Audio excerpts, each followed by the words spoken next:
get done, finished, because I'm so busy doing all this other stuff. And he said, oh.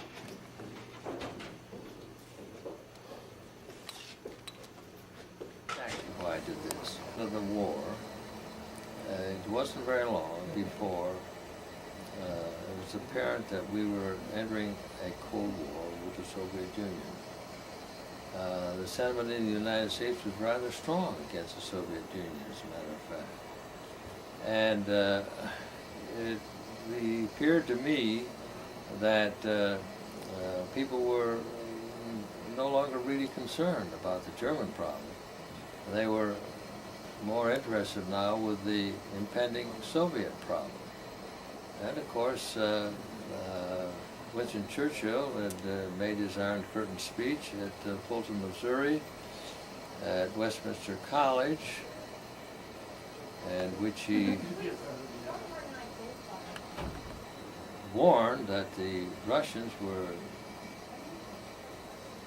establishing what he called an Iron Curtain, separating the Soviet system from the democratic system of the nations of the West.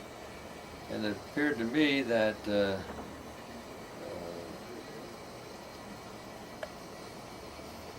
our society was beginning to lose interest in what had happened in Nuremberg with the Germans, and we were now concentrating our concern with the Soviet Union. So I thought that it was important to get the record established before it was too late of what had happened at Nuremberg. And consequently, I dug through my records and whatever records I could find to put together the Nuremberg story while it was still of importance to our society and before it was too late. That's the reason I did it. Well, of course, I sent him a draft, and he commented that he couldn't figure out how I'd been able to put this book together, actually. He said, I don't see how you did it. Justice Jackson? I don't know how I did it either. At this point, I couldn't do it again, that's for sure. Yeah, well, because I didn't have as much material as I would like to have had at the time. Is there a fourth edition in the making? Yes, there will be a fourth edition that will bring the International Criminal Court up to date. That will be the end of Tyranny on Trial. One interesting one, you get a kick out of this as a lawyer. This is quite interesting. The British, early on, brought to trial a company which did not manufacture but took orders for Zyklon B gas. Okay.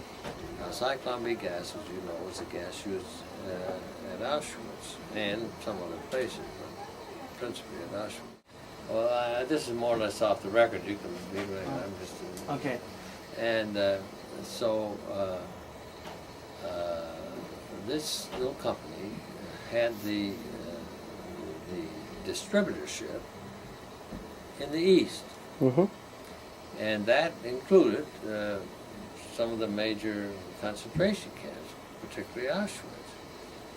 And so these fellows, they didn't manufacture the gas. They didn't even ship the gas. But they placed the orders with the company that manufactured the gas. And they sold the gas that was used, Zyklon B gas, at Auschwitz. Now this gas is a common, the Zyklon B is a common product. It's used to kill vermin. You can put it in a room and the bugs all die.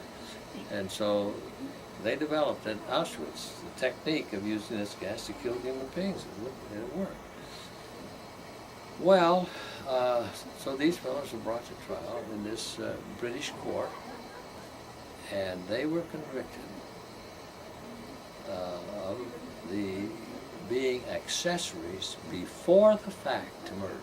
Wow. Isn't that interesting? Wow. I have in my experience, I never ran into a case It's where we... purely Drinking theory. rare? Huh? It was theory in law school. Yeah, it's a theory of Yeah, law it's a- school. That's what happened in this case, and Wow. they proved it. They proved that these fellows knew or had reason to know that they were shipping 2 tons of this product to Auschwitz every week or so.